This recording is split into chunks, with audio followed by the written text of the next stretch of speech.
How's it going, everybody? My name is Lucky Buns, and in today's video we're going to be breaking down Season 12 of Pokémon GO Battle League. Now before we even get started, as always, if you guys do end up enjoying this video, if you do find it helpful, please make sure to smash that like button down below. It helps me out a ton with the YouTube algorithm.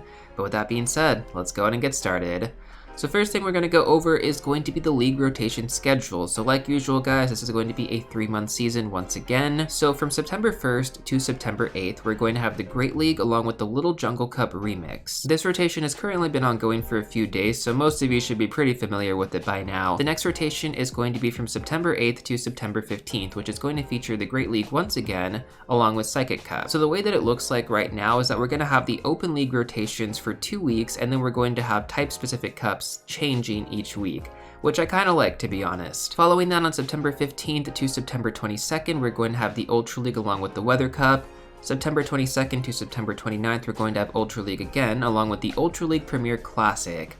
So I'm super happy to see this cup come back, although it's only at the beginning of the season, so I don't know how I feel about that completely. I kind of wish we had this again closer to the end of the season when people are pushing for Legend, because this is my cup, guys. So I'm happy to see these cups coming back. We definitely do need them because, you know, playing Open Master League or even Open Ultra League is just, it's not really that fun or even accessible for most players. A lot more players can actually participate in Ultra League Premier Classic, and same thing with Master League Premier Classic.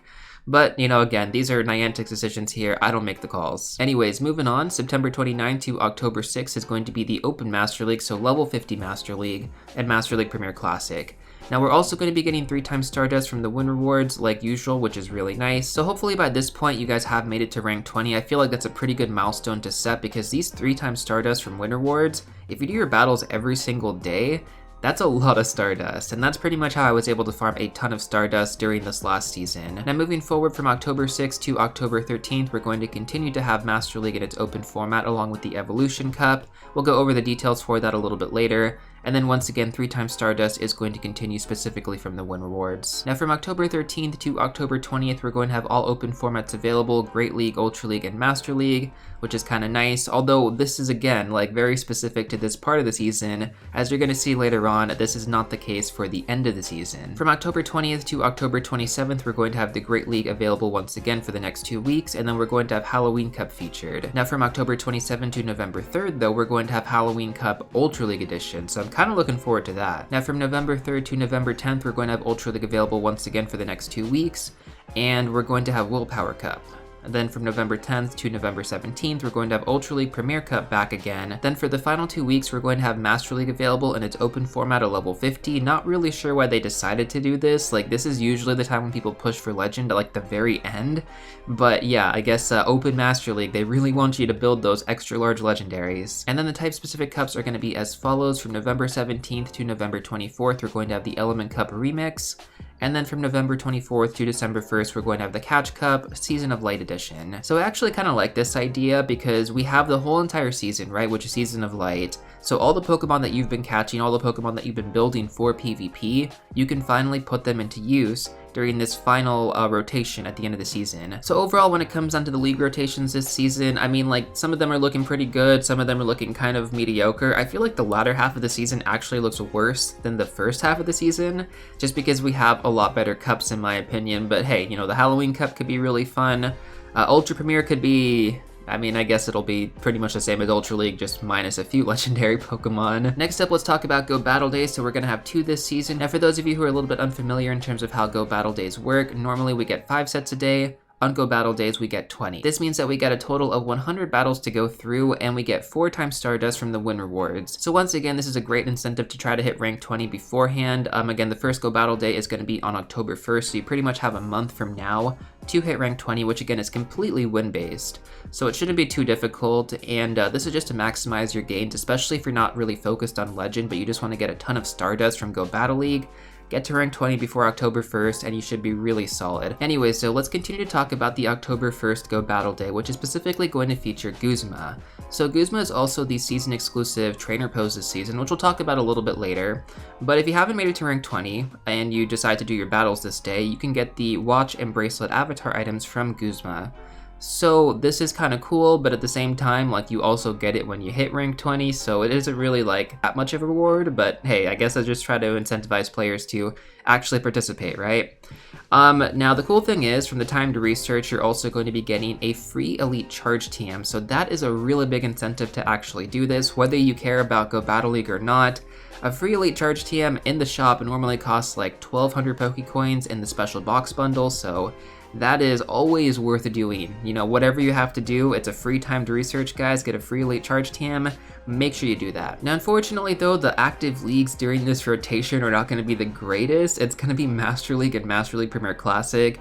Again, Master League Premier Classic is going to be cool because that's level 40 cap. There's no legendary Pokemon. To be honest, though, most people don't go into Go Battle League with level 40 Pokemon. That is generally why most people actually play Great League, as many of you guys have pointed out in my previous videos. The next Go Battle Day is going to be featured on November 6th, and the theme of this one is going to be Meltank, which is pretty cool because Meltank is also going to be getting rollout this season. I'll talk about that a little bit later. Now, specifically, the bonuses for this one are going to happen between 11 a.m. to 2 p.m., and the bonus is going to be that reward encounters are going to be moved to the first slot instead of the third slot and are going to guarantee you a Meltank encounter. The shiny rate is also boosted during this time, so for those of you that are shiny hunters out there, really good time to get a shiny Meltank. And if you really want to improve those shiny odds, if you actually use a premium pass, every single encounter in that set is going to be a Meltank encounter, if you actually win your battles. Now, once again, for the timed research, you're going to get another free elite charge TM if you are able to complete it. Again, all of these timed research are very battle specific, so it's going to be like win a certain amount of battles and that's all you really have to do.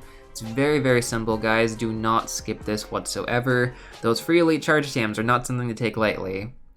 Now, the active leagues during this rotation are going to be the Open Ultra League along with the Willpower Cup, so I can't say too much for the Willpower Cup. I have no idea how that's going to work out. But once again, the Open Ultra League is not really the friendliest place for people just to be battling. There's basically two ways to look at this in my opinion. If you're focused on Meltank encounters, try to do all of your battles between 11 to 2 p.m. But if you're actually focused on the Stardust, do all of your battles before 11 a.m. or after 2 p.m. That way you can get the 4-time Stardust from the win rewards from that first encounter. I mean, you could definitely do a mix of both. I'm probably going to be focusing on the Stardust though because I already have a shiny Meltank, so I don't really need one. Now, with that out of the way, let's go and talk about the encounters this season, which is always one of my favorite aspects to go over. So let's go over the guaranteed rank up encounters first. So basically how this works is that the first encounter you have after you hit this rank is going to be this Pokemon. So after rank 1, you're going to get an encounter with a Pinsir. After rank 6, you're going to get an encounter with a Mienfoo. At 2000 ELO, which is Ace rank, you'll get an encounter with Axew. At 2500 ELO, which is Veteran rank, you'll get an encounter with Noibat. 2750 Expert rank, you're going to get an encounter with Goomy. And then if you actually manage to make it to 3000 ELO, which is going to be Legend rank, you're going to get a guaranteed encounter with Pikachu Libre, which, yes, it can be shiny. Now, when it comes down to the standard encounters, once you make it past this rank, you're going to be able to encounter these Pokemon. So at rank 1, you're going to have access to Poliwag, Wingull, Meditite, Woobat, Litwick, and then after you make it past rank 6, you're going to have access to Skarmory, Frillish, and Mienfoo. Once you make it past rank 11, you're going to have access to Onix, Lickitung, Hitmontop, Ralts, and Phantump.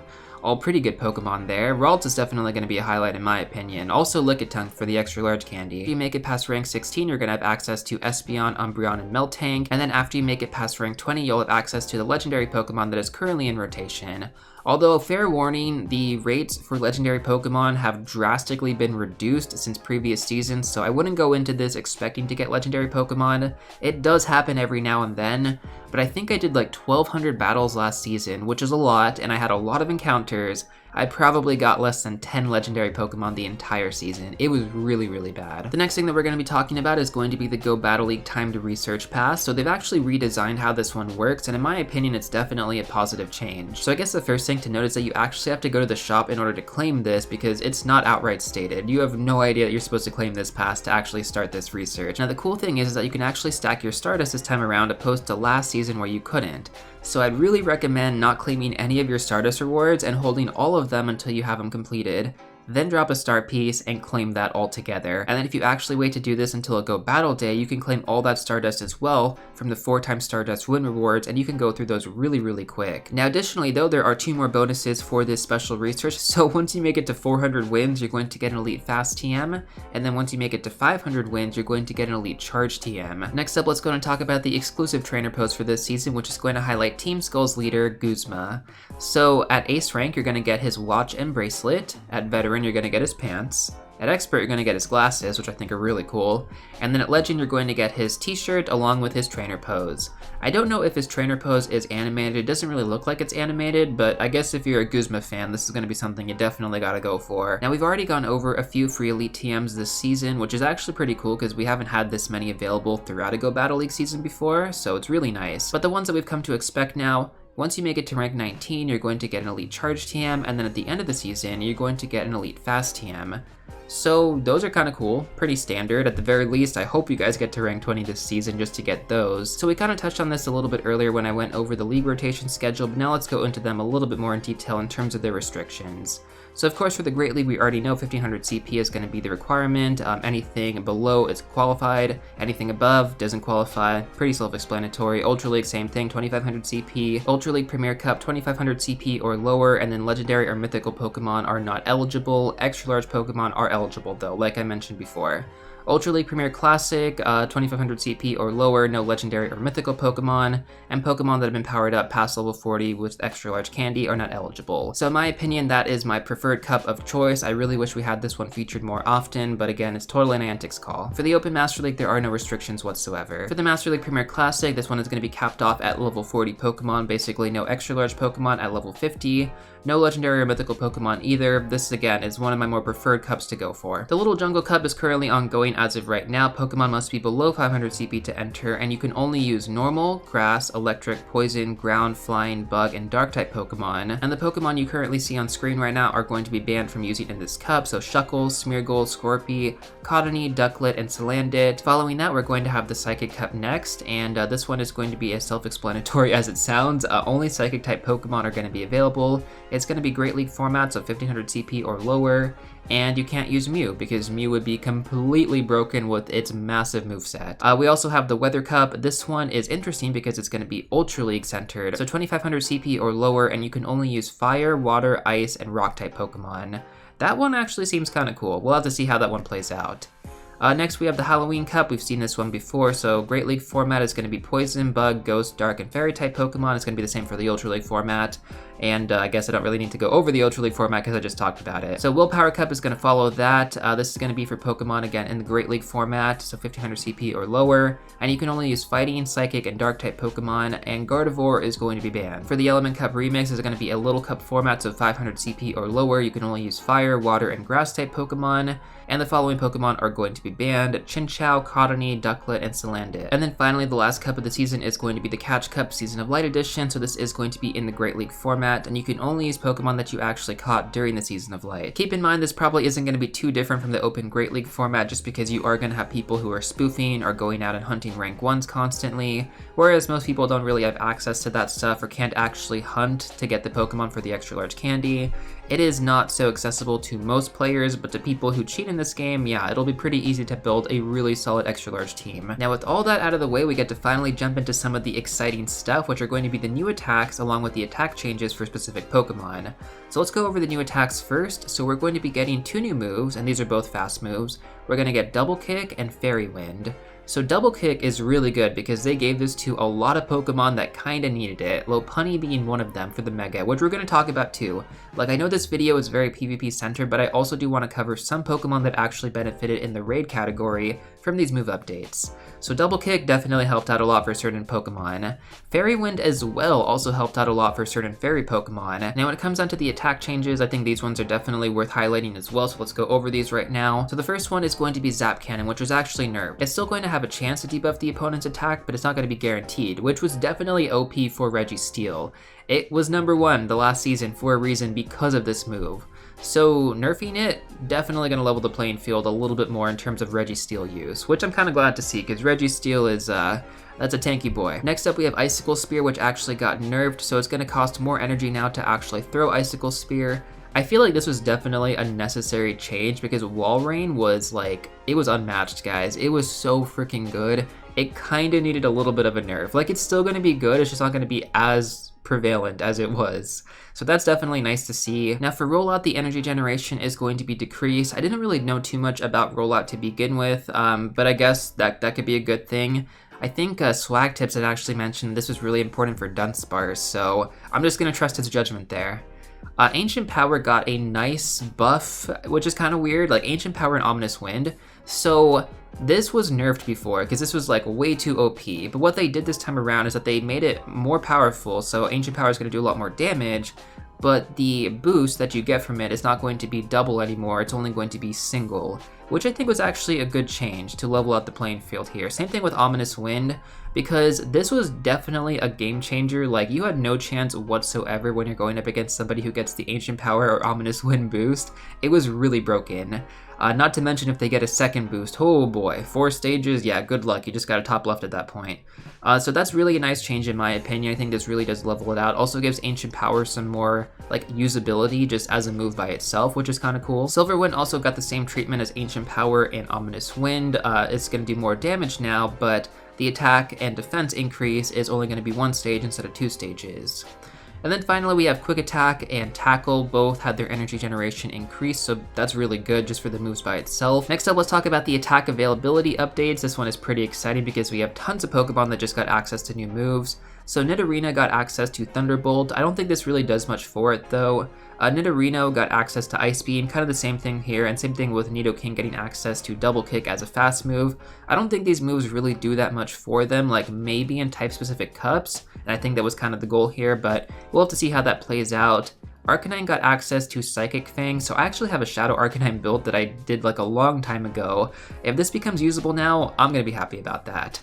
Tentacruel got access to Scald. I think that's actually a really good move for Tentacruel. Previously, I don't think it had like a really good water type move. Scald is going to be really solid for Tentacruel. Like, it had good meta relevance, but now it's probably going to be seen a lot more often.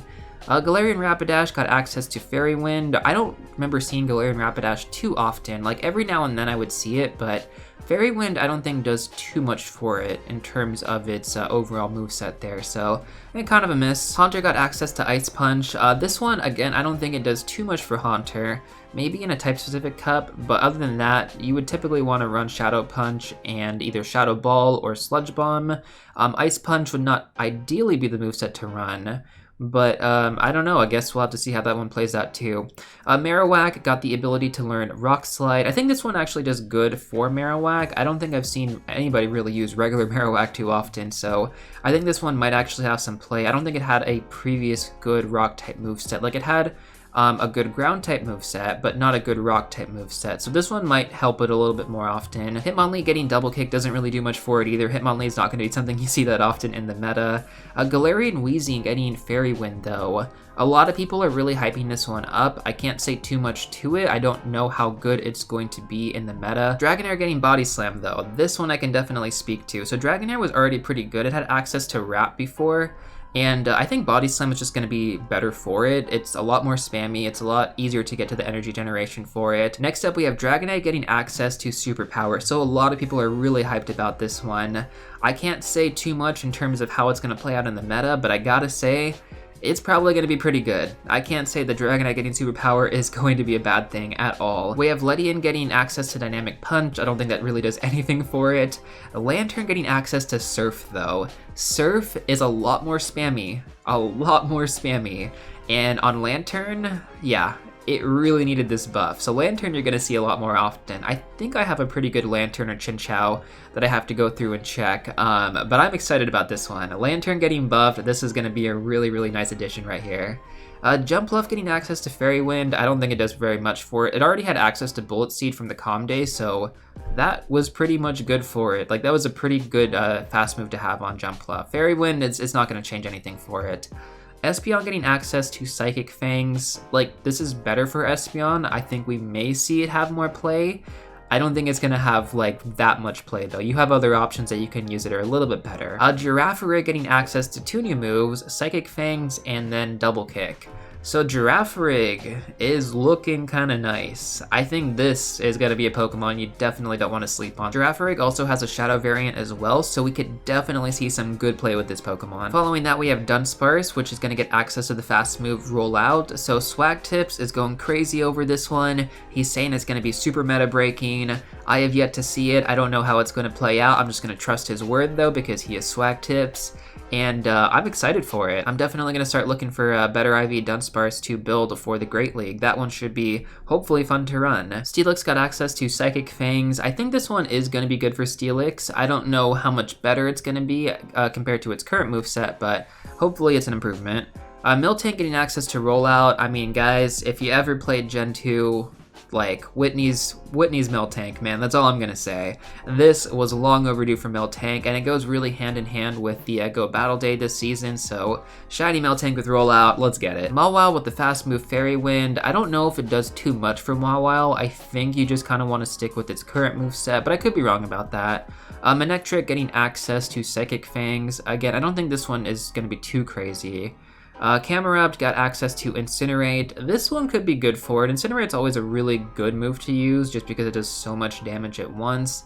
We'll have to see how this one plays out. It's definitely not a bad thing for Camerupt though.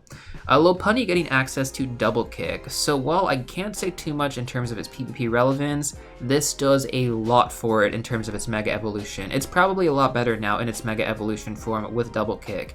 Previously, the only fast move or fast fighting move it had was Low Kick, so make sure you get Double Kick on all of your Lopunny moving forward. GamePress hasn't updated their site yet, so I can't tell you how much better this is going to be, but I can definitely say it's going to be an improvement. Swoobat getting access to Psychic Fangs. I've never really used this Pokemon too much, so I can't say too much about it.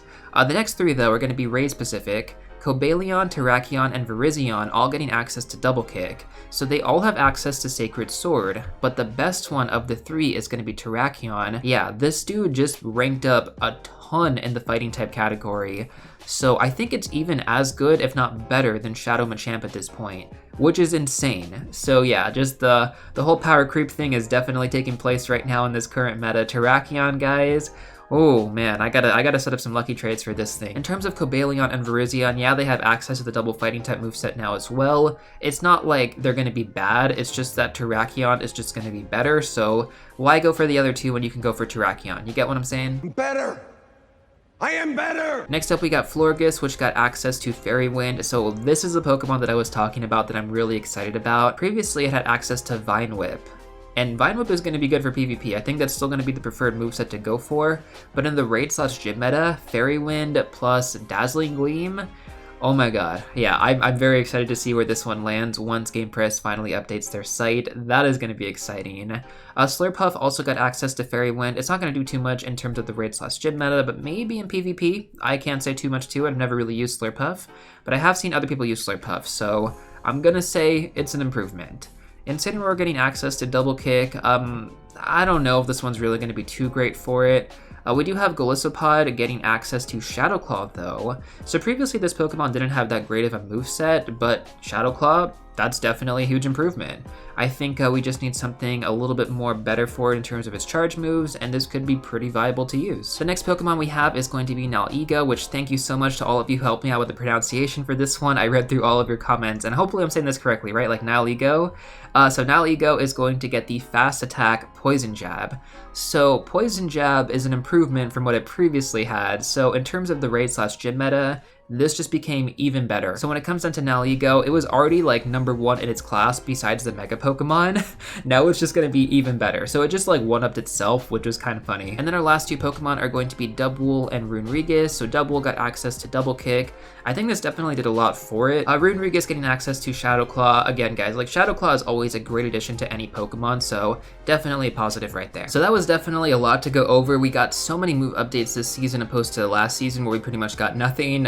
A lot of exciting changes, guys, to GO Battle League this season. Whether you like the, PvP aspect of this game or you don't, we do have some kind of fun changes to the raid/gym meta as well. Now, of course, as always, before we end off the video, I want to go over some tips and tricks for Season 12 from a 3x Legend. So first of all, for those of you that actually do want to push for Legend, it is a lot of work. Each season gets more difficult to reach this milestone as players continue to develop their skills, so while it's not going to be easy, it is definitely doable. What I recommend is finding a few Twitch streamers, if you haven't done so already, to watch each day, and this is going to help you out a lot. Battling in real time is no joke, and many top streamers showcase the entire process towards Legend. So they're going to showcase the team that they're using, if it's actually working pretty well, how to battle against certain leads, how to battle against certain teams, And seriously guys, watching how they play and how they think and just adjust to the ever-changing meta is seriously so key to actually pushing for Legend yourself. You learn so much just by watching them battle in real time. Again, this is like the strategy that I used to hit Legend my last 2 times, which has been a while now. I think the last time I hit Legend was Season 9. Yeah, so Season 9 Legend was the last time I hit it. That's pretty much my top recommendation there. Like, and I know I say this every single time I make one of these videos, but seriously guys, it is one of the most invaluable experiences you can get, and it's literally free. Like, Twitch does not require anything to go on there and watch. The next one is going to be to watch the PvP YouTubers for like new Pokemon and team features as they come out. This is always really good to get an idea of like Pokemon or just teams in general that you might see in the upcoming meta. And while the battles are not going to be in real time, you'll definitely get a good idea of like fun teams to use, or maybe just to mix it up every now and then. So that's always a good kind of thing to go for. What I'd recommend is go to YouTube, type in GBL Season 12, and then type in the Pokemon you want to see, or type in the rotation you want to see, and you should get a bunch of videos that pop up that are within the past week or so, or past few days. Now of course, with all that being said, it's not easy to hit Legend guys, no matter if you even do all of these tips that I'm recommending you right now. It is not easy to hit Legend. Like, you have to be really solid with your playstyle. Like, you cannot really make mistakes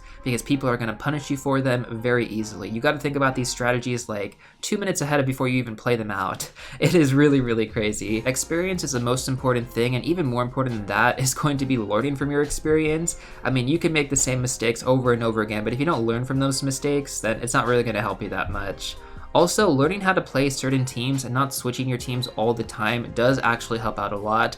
Like, if you focus on learning how to play like one team or like 1 to 2 teams really well, you'll have a better chance to hit Legend that way than trying to play like 10 different teams throughout the season.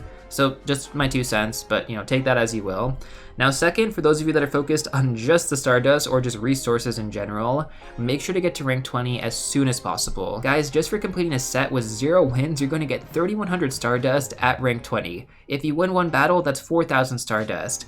Now, if you do this again during the rotations where we get 3 times Stardust, or even the Go Battle Days where we get 4 times Stardust, or the win rewards, yeah, that's a ton of Stardust if you made it to rank 20. Last season, I gained 1.7 million Stardust, and to be honest, I probably could have done better. Like, I could have done a lot better, easily cleared 2 million.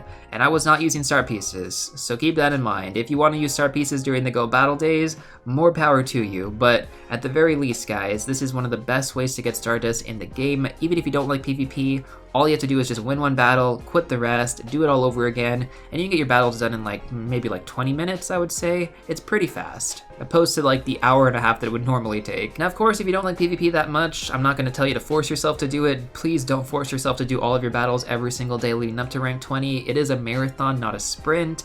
You don't want to burn yourself out because it is very easy to do that. Trust me, especially if you really don't like PvP, oh, you're going to get burnt out so fast doing that many battles. Go at your own pace, guys. I'm not telling you need to push for it. Ideally, try to hit rank 20 before October 1st, which is the first Go Battle Day, and you should be in good shape. But again, if you don't make it, at least hopefully by the second Go Battle Day. Anyways, though, that's pretty much all that I got for you guys in this one. Let me know your goals for this season in the comment section down below, and if you want some more general tips and tricks, check out these videos right here. But before you go, don't forget to smash that like button, subscribe, and I'll see you all real soon in the next one.